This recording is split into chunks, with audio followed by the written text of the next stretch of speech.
नमस्कार दोस्तों, नमस्कार सभी अभिभावकजनों। मैं आपके सामने फिर एक नेक्स्ट क्लास के साथ हूं। देखिए, आपको मालूम है कि इससे पहले हम विलियन के बारे में सामान्य परिचय देख चुके हैं, जिसमें हमने विलियन को देखा कि विलियन के कंपोनेंट्स क्या होते हैं। विलियन के जो विलेय और विलायक, उनकी भौतिक अवस्थाओं के आधार पर हम सभी प्रकार के विलियनों को कितने भागों में विभाजित कर सकते हैं।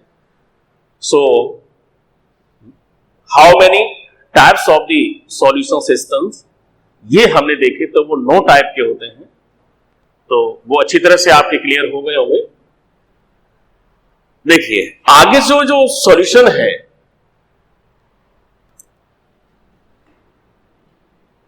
विलियन है, उसमें एज ए सॉल्वेंट विलायक, मैंने इससे पहले कहा था कि 12 तक अपने सिलेबस में है वो केवल वाटर है एज ए सॉल्वेंट, और इसमें कोई सॉल्यूट पार्टिकल डिसॉल्व होते हैं एज ए डिस्पर्स्ड फेज। ये अपने पास सॉल्यूशन है। क्योंकि सॉल्यूशन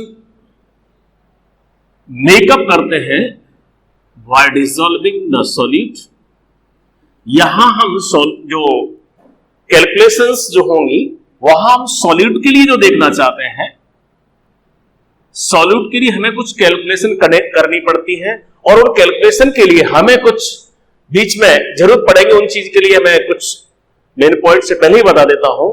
सॉल्यूट को किस किस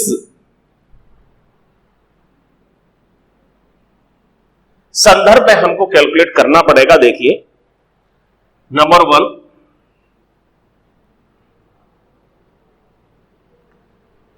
विलेय की ग्राम मोल संख्या। नंबर 2, विलेय पदार्थ की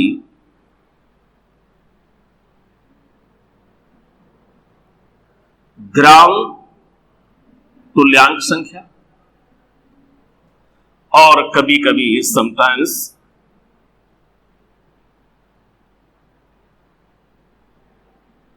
विलेय की सूत्र भार संख्या, ये हमको कैलकुलेट करनी होती है। ठीक है, that is number of the gram moles and number of the gram equivalents और number of the formula mass. जहां हमको विलेय की ग्राम मोल संख्या ज्ञात करनी होती है, तो जैसे कि आप जानते हैं कि मोल कैलकुलेट करने, मोल बराबर क्या होता है, ये मोल कॉन्सेप्ट में हम 11th में अच्छी तरह से देख चुके हैं। एक बार वापस देखिए, मोल इज इक्वल टू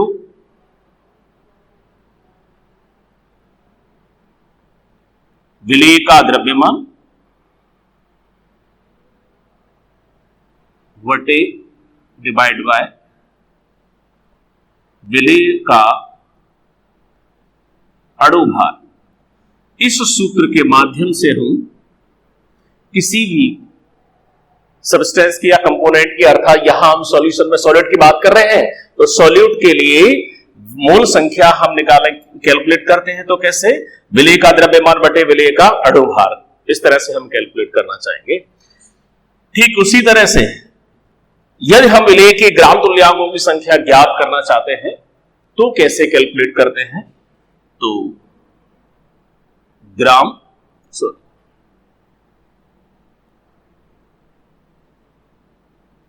ग्राम तुल्यांक संख्या इज इक्वल टू विलेय का द्रव्यमान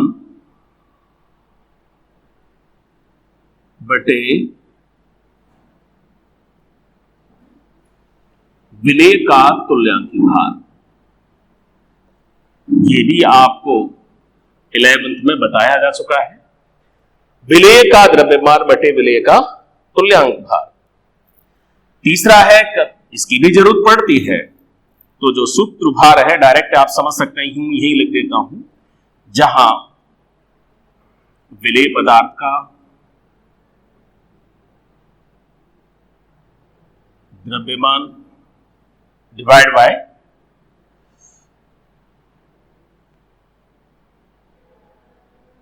विलेय का। देखिए ध्यान दीजिए, यहां क्या लिखा है, विलेय का द्रव्यमान सभी में नोट करना ही है कि अगर हमको ग्राम मोल कैलकुलेट करना है तो विलेय को द्रव्यमान को किससे डिवाइड करना है, विलेय के अणु भार से, अर्थात विलेय का जो मॉलिक्यूलर मास है उससे हमको डिवाइड करना है mass of the solute.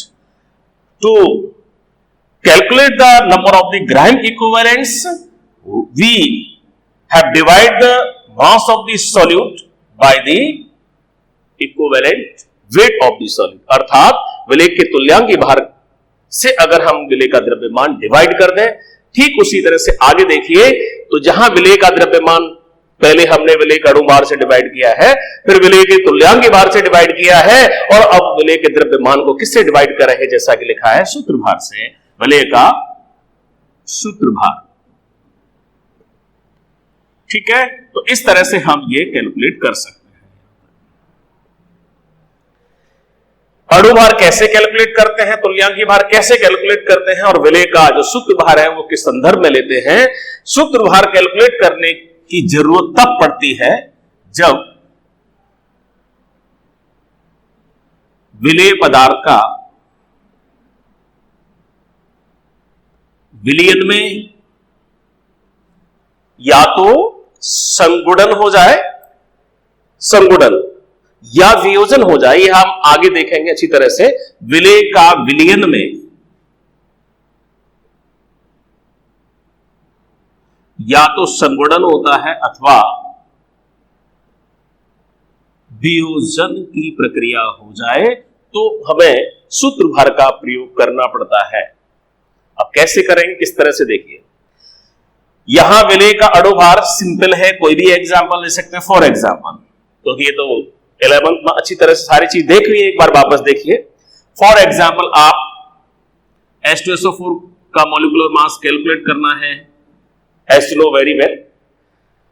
Hydrogen का मास 2 हो गया, सल्फर का 32 हो गया, और ऑक्सीजन का 16 मल्टीप्लाई बाय 4, सो 64, 2 प्लस 32 और 16 मल्टीप्लाई बाय 4, 64 हो गया। टोटल कितना होगा, 98। तो इसका ही मॉलिक्यूलर मास है। ठीक है, देखिए ग्राम तुल्यांक संख्या कैसे कैलकुलेट करते हैं, जहां विलेय का द्रव्यमान, विलेय का तुल्यांकी भार, तो विलेय का जो तुल्यांकी भार निकालना है। अब यहां तुल्यांकी भार कैलकुलेट करने के लिए हमारे पास कई प्रोसेस है, वो एक बार मैं अलग से बताता हूं। तो पहले आप इतना समझ लीजिए कि यहां जो हम सॉल्यूशन मेकअप करते हैं उसमें जो सॉल्यूट सब्सटेंस मिक्स करते हैं, उस सॉल्यूट के लिए हम क्या क्या कैलकुलेट करने की जरूरत पड़ेगी, उसकी मोल संख्या में रिप्रेजेंट कर सकते हैं। सॉल्यूट को ग्राम इक्विवेलेंट्स में रिप्रेजेंट कर सकते हैं। सॉल्यूट को नंबर ऑफ फॉर्मूला मास में कैलकुलेट कर सकते हैं। इस तरह से ये आपके पास फॉर्मूले हैं। अब हमें यहां जरूरत पड़ रही है, यहां मॉलिक्यूलर मास कैलकुलेट करना सिंपल है, इसमें कोई बात नहीं है, लेकिन तुल्यांकी भार थोड़ा सा कैलकुलेट करने के लिए एक बार वापस आपको रिमाइंड कराता हूं और आप ध्यान से देखना।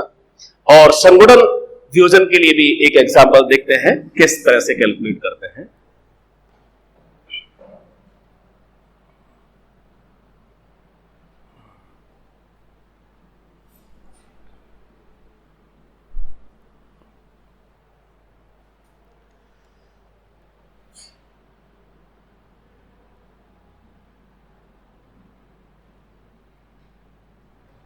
विलेय का तुल्यांकी भार, तो विलेय का तुल्यांकी भार, अब तुल्यांकी भार की बात है तो इसमें यह भी ध्यान रखना है कि विलेय के रूप में अपने पास एसिड है या बेस है या फिर कोई सॉल्ट है। तो अगर हम एसिड की बात करते हैं, सॉलिड में भी एसिड, बेस एंड सॉल्ट, ये हो सकता है। देखिए, अगर हम एसिड को मिक्स करते हैं, एसिड का सॉल्यूशन मेकअप करते हैं, तो एसिड का जो तुल्यांकीय भार है वो कैसे कैलकुलेट करोगे? तो हम लिखना चाहेंगे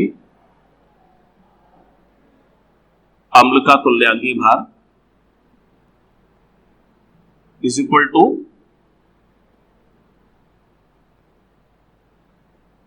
अम्ल का अणु भार, ध्यान दीजिए, अम्ल का अणु भार डिवाइड बाय अम्ल की क्षारकता। यदि हमें अम्ल का तुल्यांकीय भार ज्ञात करना है तो उसके लिए हम कौन सा फॉर्मूला यूज करते हैं? अम्ल का अणु भार डिवाइड बाय अम्ल की क्षारकता। अब आप पूछोगे कि क्षारकता क्या होती है?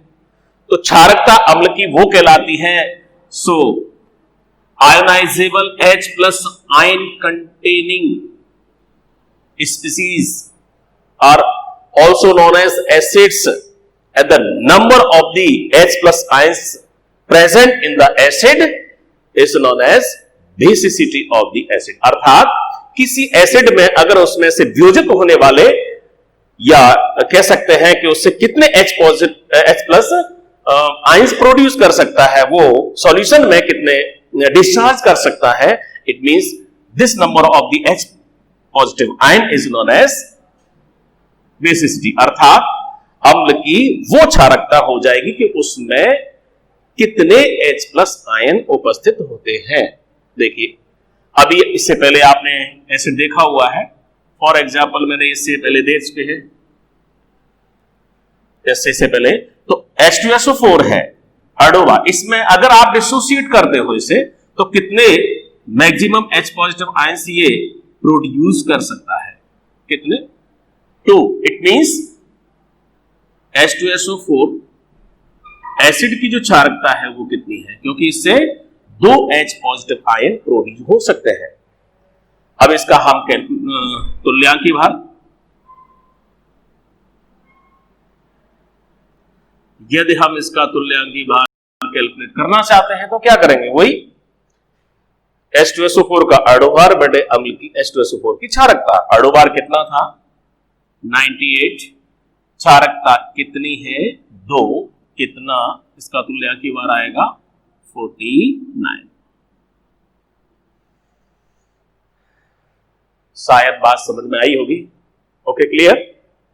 चलिए, तो अम्ल का तुल्यांकीय भार हम ऐसे ज्ञात करेंगे। याद रखना, जितनी आप कैलकुलेशंस करोगे, जो कॉन्सेंट्रेशन जो यूनिट्स हम पढ़ेंगे तो वहां ये सारी कैलकुलेशन करनी पड़ेंगे, उसके लिए आपको ये याद रखना है। चलिए, अब एसिड कंप्लीट। देखिए, अब हमको जरूरत है किसकी? अम्ल के लिए। वापस देखिए,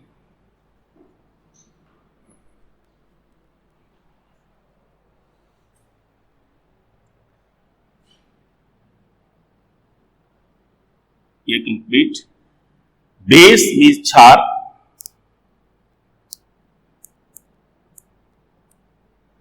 क्षार का तुल्यांकीय भार हमें ज्ञात करना है, तो फॉर्मूला कौन सा यूज करोगे? क्षार का अणुभार बटे क्षार की अम्लता। तो देखिए, किसी एसिड का इक्विवेलेंट वेट कैलकुलेट करने के लिए उस एसिड के मॉलिक्यूलर मास को हम एसिड की बेसिसिटी से डिवाइड करते हैं, और बेस का इक्विवेलेंट वेट या मास कैलकुलेट करने के लिए बेस के मॉलिक्यूलर मास को किससे डिवाइड करेंगे? So acidity of the acid. तो ध्यान रखें, एसिड की अपोजिट एसिड की बेसिसिटी और बेस की एसिडिटी। ठीक है, तो इस तरह से आपको याद रखना है कैसे कैलकुलेट करना। फॉर एग्जाम्पल, जैसे एक तो अपने पास NaOH है, अर्थात यहां मैं बताना चाहूंगा कि यहां जो क्षार है उसकी अम्लता क्या होती है? So number of the OH minus ions, number of OH negative ions present in the waste. For example, NaOH है, अगर हम इसको डिसोसिएट करते हैं इन द सॉल्यूशंस, तो sodium hydroxide dissociate into Na positive and OH negative. तो how many number of the hydroxide ions? How many OH negative ions? 1. Similarly, for example, MgOH का whole twice, it dissociate into Mg2 plus and 2OH negative. So, how many number of the OH negative ions? 2. It means यहां अगर हम NaOH sodium hydroxide की अगर हम अम्लता की बात करते हैं तो कितनी हो गई? 1. इसमें कितने हैं जी? मिल्क और मैग्नीशिया बोलते हैं वैसे से एजेकोलाइट. सो 2OH negative. Sodium hydroxide base की जो अम्लता है वो कितनी है? 1 है. ठीक है. और मैग्नीशियम हाइड्रोक्साइड की जो एसिडिटी है वो कितनी है? वो 2 है. क्षार का तुल्यांक भार दोनों को कैलकुलेट करना चाहें तो क्या होगा? देखिए, NaOH का तुल्यांक भार इज इक्वल टू वही इसका मॉलिक्यूलर मास कितना होगा? तो होगा ही सोडियम का 23 प्लस 16 प्लस 1 टोटल कितना हो जाएगा? मैं लिख सकता हूं 40. जी NaOH की अम्लता कितनी है? 1. डिवाइड करोगे इट मींस 40 NaOH का मॉलिक्यूलर मास भी है और 40 इसका तुल्यांकी भार भी होगा. मतलब यहां जितना मॉलिक्यूलर मास है उतनी ही उसका तुल्यांकी भार भी है. दोनों में कोई चेंज नहीं है, सेम है मॉलिक्यूलर मास भी और तुल्यांक इक्विवेलेंट मास भी. दूसरा एग्जांपल है मैग्नीशियम हाइड्रोक्साइड का जो तुल्यांकी भार है उसको कैलकुलेट करना है. मैग्नीशियम का एटॉमिक मास कितना? बोलिए 24. तो 24 प्लस डबल कर सकते हैं MgOH 16 प्लस 1 तो कितना हो गया? 17 34. टोटल करोगे तो कितना लिख सकते हैं इसकी जगह? 5 और 8. इट मींस 4 4 8 और ये टोटल करो तो 58. Divide by acidity of the base 2. तो 2 से डिवाइड करोगे तो कितना आएगा? सो 2 and 6. बोलो क्या समझ में आया? सोडियम हाइड्रोक्साइड का तुल्यांकी भार कितना है? 40 है. अणुभार कितना है? 40 है. मैग्नीशियम हाइड्रोक्साइड का अगर हम अणुभार की बात करते हैं तो वो कितना है? वो 58 है.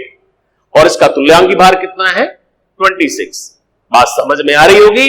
सोडियम हाइड्रोक्साइड का मॉलिक्यूलर मास और इक्विवेलेंट मास दोनों सेम है. उसका कारण क्या है? रीजन क्या है? समझ में आ रहा है. और मैग्नीशियम हाइड्रोक्साइड का जो तुल्यांकी भार है वो 26 है जबकि अणुभार 58 है. यहां दोनों डिफरेंट है, नॉट सेम. तो इस तरह से हम एसिड का तुल्यांकी भार कैसे कैलकुलेट करते हैं ये समझ में आ गया है. और किसी बेस का इक्विवेलेंट मास कैसे कैलकुलेट करते हैं ये भी क्लियर हो गया होगा. आगे थोड़ा कभी कभी हम एज ए सॉल्ट की बात करते हैं. तो सॉल्ट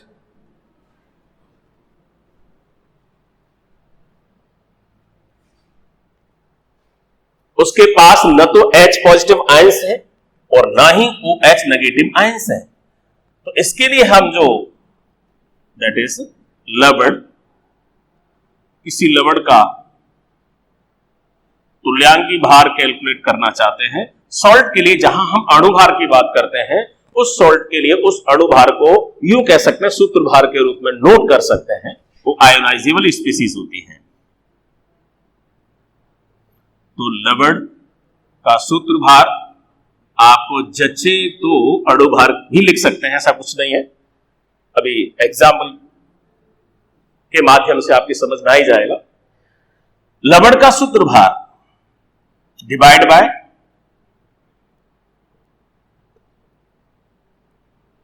विनिमय इलेक्ट्रॉन की संख्या। अब ये कैसे निकालोगे, किस तरह से देखते हैं वो देखिए। सपोज अपने पास कोई सॉल्ट है, फॉर एग्जाम्पल जैसे AlCl3 है, AlCl3 है। अगर हम इसके लिए तुल्यांक भार निकालना चाहते हैं तो इसमें एक दो मेथड होते हैं। एक तो हम यूं कह सकते हैं जो भी कैटायन और एनायंस हैं दोनों को टोटल भी कर सकते हैं, डायरेक्ट उसको सॉल्ट को डिसोसिएट करके निकाल सकते हैं। देखिए अगर हम इसको डिसोसिएट करना चाहते हैं तो aluminium trichloride dissociate into Al3+ and 3Cl negative. Okay, Al3+ और 3Cl negative, it means 3 electrons, total 3 electrons exchange between aluminum to chloride. It means one aluminum atom release 3 electrons to the 3 chloride atom. जब ऐसा होगा तो जब ये release करता है aluminium, release कितने कर रहा है 3 इलेक्ट्रॉन्स, और 3 इलेक्ट्रॉन जब रिलीज करेगा तो इस पे कौन सा चार्ज आएगा, सो इट विल बी 3+। ठीक, एक Cl क्लोराइड है, वो 1 इलेक्ट्रॉन गेन करके क्लोराइड फॉर्मिंग करता है। तो 3Cl अगर एक एक इलेक्ट्रॉन गेन करेंगे तो क्या बन जाएंगे 3Cl नेगेटिव। तो सीधी सीधी बात है, यहां जो कैटायन और एनाइन के बीच में जो number of the exchange electrons है वो कितनी है, 3 है। ठीक है, तो इसी के साथ हम कैलकुलेट करना चाहेंगे लवण का तुल्यांक भार बराबर लवण का सूत्र भार बटे विनिमय इलेक्ट्रॉन की संख्या कितनी हुई। So number of the exchange electron is 3। अगर हम इसका जो फॉर्मूला मास है कैलकुलेट करना चाहते हैं, एल्यूमिनियम का कितना होता है जैसे 27, क्लोरीन का कितना है 35.5, मेरा मतलब मल्टीप्लाई बाय 3, इसको आप इसे डिवाइड कर दिए, देन डिवाइड बाय 3, जो आएगा आप कैलकुलेट कर सकते हैं, देख लेना। ठीक है, तो इस तरह से हम एसिड, बेस और सॉल्ट के तुल्यांक भार हम कैलकुलेट कर सकते हैं।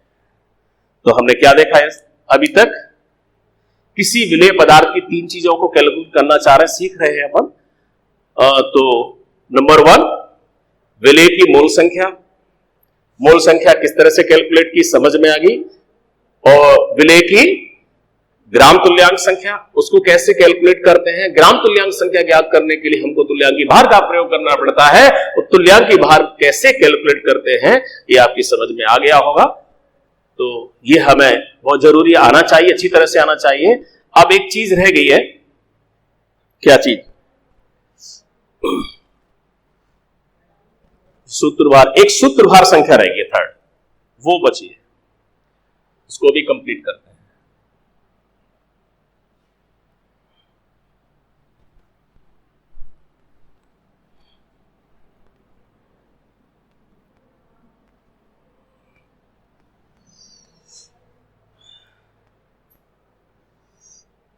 देखिए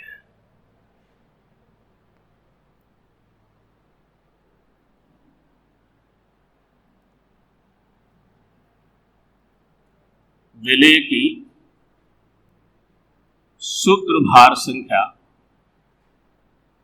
तो यहां हम लिख सकते हैं विलेय पदार्थ का,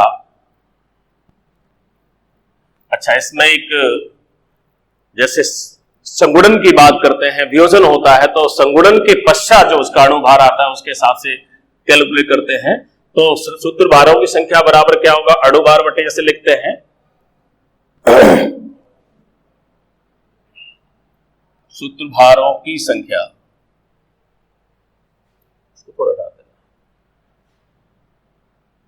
वही अणु भार,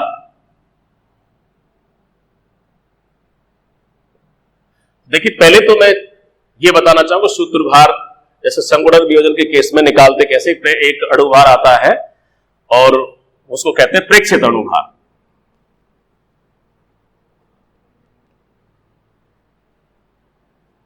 कभी कभी इसकी जरूरत पड़ती है तो वो देखिए प्रेक्षित अणु भार में जैसे एसिटिक एसिड, एसिटिक अम्ल का जब संगुणन हो जाए, संगुणन की क्रिया होती है तो दो एसिटिक अम्ल के अणु एसोसिएट होते हैं और एक डाइमर मॉलिक्यूल का फॉर्मेशन करते हैं। तो जहां डाइमेरिक फॉर्म होगा तो इसका जैसे ये तो सिंपल मोनोमर है, मोनोमर है और ये इसका डाइमेरिक फॉर्म है। तो डाइमेरिक होगा, इसका मॉलिक्यूलर मास कितना है और इसका मॉलिक्यूलर मास कितना है, ये इसका जो रियल जो मोनोमेरिक फॉर्म का मॉलिक्यूलर मास होगा वो इसका 60 होगा और ये इसका डबल हो जाएगा तो 120।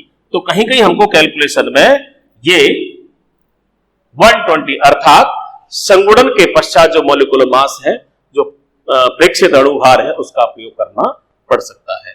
तो इस तरह से हम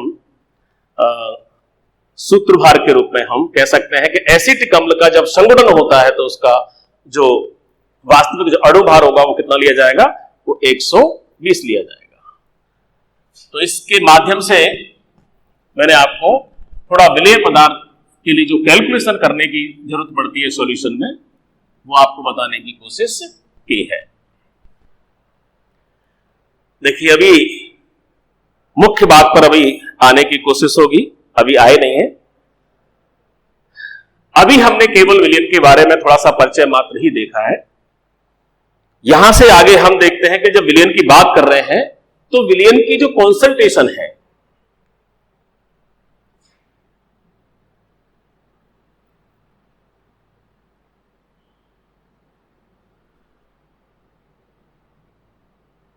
विलयन की सांद्रता,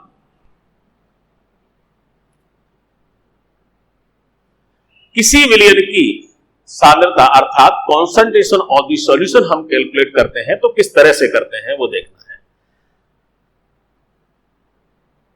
सपोज ये हमारे पास सॉल्यूशन है, अब कैसे रिप्रेजेंट करते हैं देखिए, हमारे पास सॉल्यूशन है, मेकअप हो चुका है, ठीक है, इसमें किसी अपने डिजायर सॉल्यूट को डिसॉल्व किया हुआ है, तो solvent plus solute then solution make up हो जाएगा।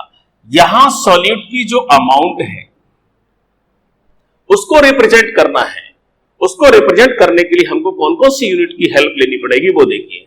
अब यहां जो सॉल्यूट है इसको हम मास में भी ले सकते हैं, वॉल्यूम में भी ले सकते हैं, क्योंकि इट में बी सॉलिड समटाइम्स इट में बी सॉलिड, कैसा भी ले सकते हैं।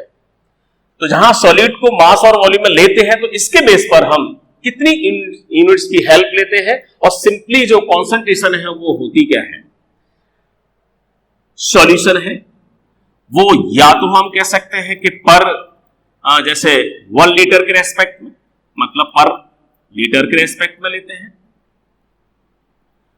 और या फिर पर केजी में रिप्रेजेंट करने के लिए तो टोटल जो अमाउंट ऑफ द सॉलिड होती है पर लीटर में हो, पर केजी के रेस्पेक्ट में हो, अगर उसको हमें रिप्रेजेंट करना हो सॉलिड को, then it will be concentration of the solution.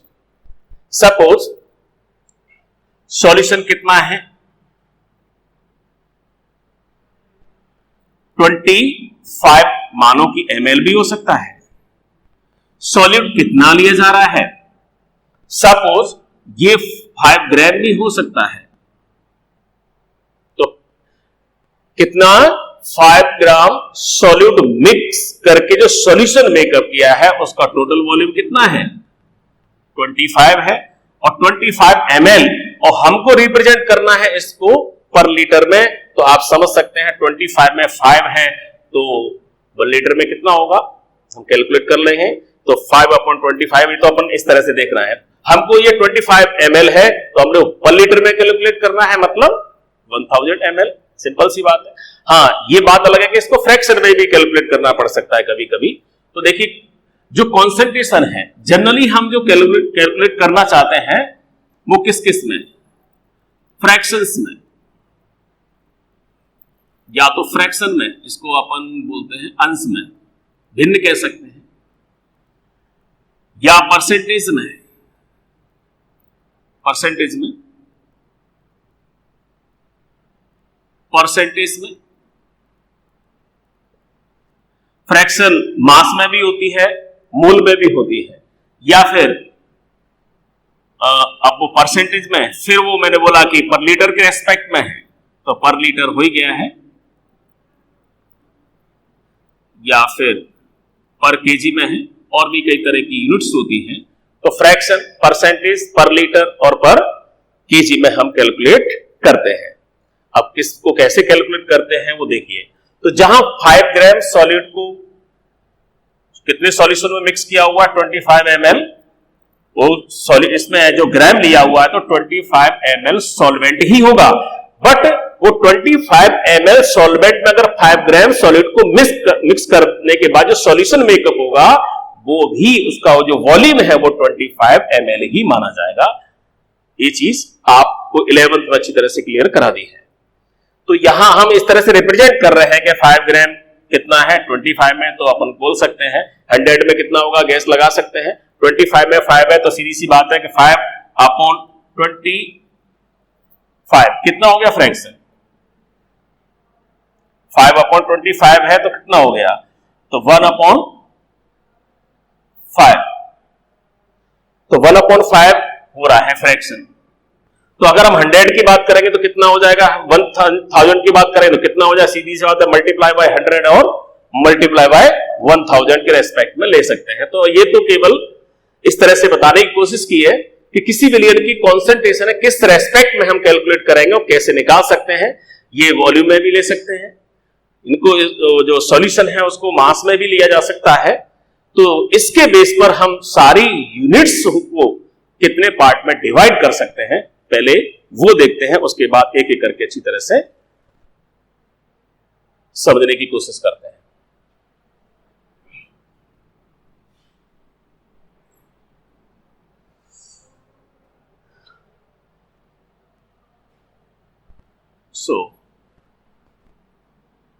विलयन की सांद्रता के जितने भी मात्रक हैं उन सबको हम 3 पार्ट्स में डिवाइड कर सकते हैं। जैसे फर्स्ट ए पार्ट,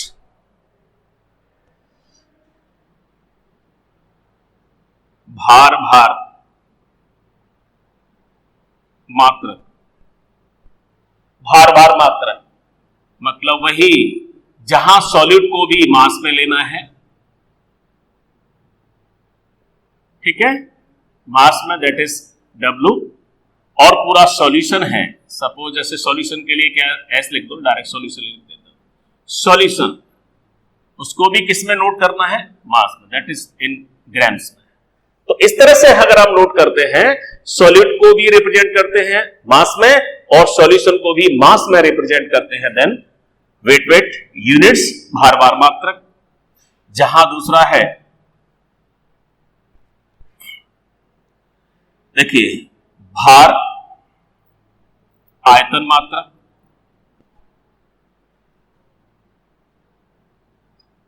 भार आयतन मात्रक का मतलब जहां सॉलिड को तो मास में ही रिप्रेजेंट करते हैं, बट यहां जो सॉल्यूशन है उसको किस में रिप्रेजेंट करते हैं, वॉल्यूम में रिप्रेजेंट करते हैं।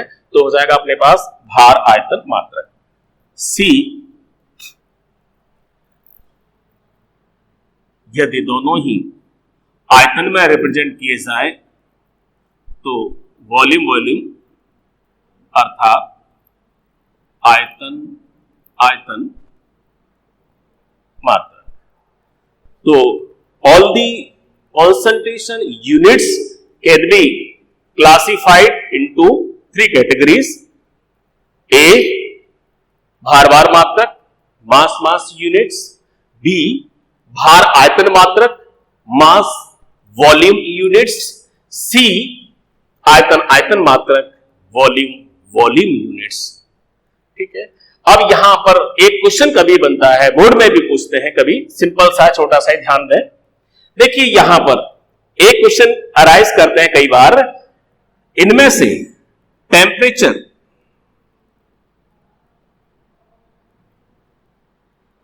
डिपेंडेंट यूनिट्स कौन सी है, डिपेंडेंट यूनिट्स कौन सी है और कह सकते हैं इंडिपेंडेंट कौन सी है।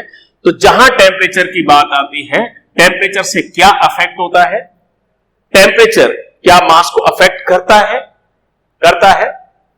अगर 1 किलो का वजन है, या कहना चाहिए कि जैसे मेरे में 60 किलो वजन है, तो अगर इस समय जैसे गर्मी हो रही है तो इस समय 60 किलो वजन है, तुरंत कूलिंग हो जाए तो क्या वजन 60 किलो से बढ़ जाएगा या घट जाएगा?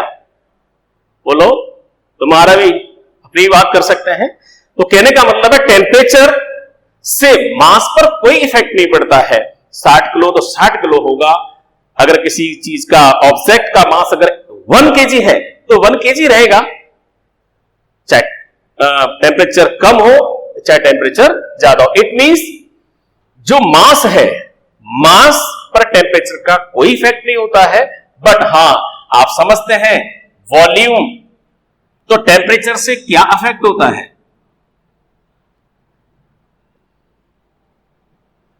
टेम्परेचर के वेरी करने से या टेम्परेचर को चेंज करने से कहीं अगर राइजिंग या लोअरिंग अगर हो सकती है तो वो वॉल्यूम पर है, वॉल्यूम अफेक्ट हो सकता है टेम्परेचर से। आप समझ सकते हैं कि गर्मी के दिनों में कहते हैं ये साइकिल आप लोग जब चलाते हो तो कहा जाता है गर्मी में जैसे साइकिल वाले से हवा डलवाओ तो क्या कहेंगे कि थोड़ी सी हवा कम डालना। रीजन, क्योंकि गर्मी की वजह से कम गैस ही ज्यादा आयतन घेरती है।